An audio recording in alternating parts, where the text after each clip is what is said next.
Depuis 7 ans, Jérôme Lavrieux est installé ici, dans ce coin du Périgord vert, où il gère des gîtes touristiques.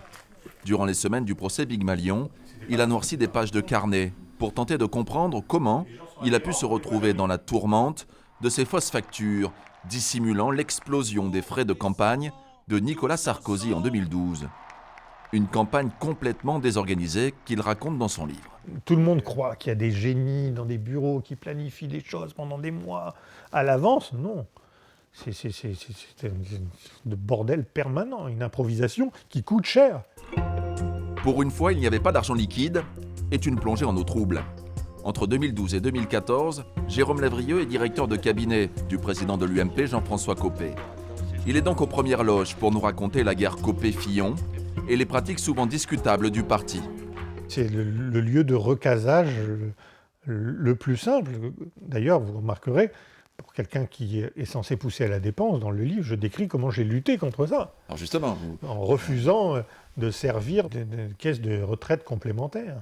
on voit par exemple Ramayat qui vient vous débarquer du gouvernement. Qui vient d'être débarqué du gouvernement et qui arrive pour me demander mais où est son bureau et quelle va être la cylindrée de la voiture de fonction quasiment.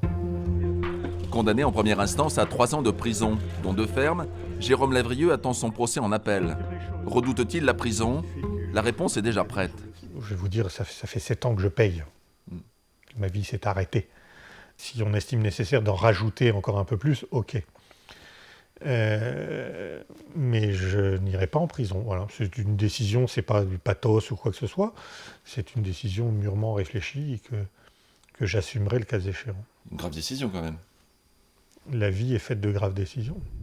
La quiétude périgourdine n'a pas vacciné contre la politique l'ancien député européen, prêt à replonger à tout instant. Un fantasme, le rêve qu'il caressait déjà adolescent, devenir maire de sa ville natale, Saint-Quentin en Picardie. J'ai eu la faiblesse de penser que j'étais tellement dégoûté de ça que j'en étais guéri.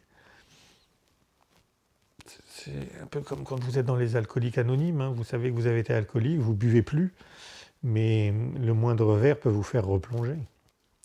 J'essaye d'avoir la lucidité en la matière.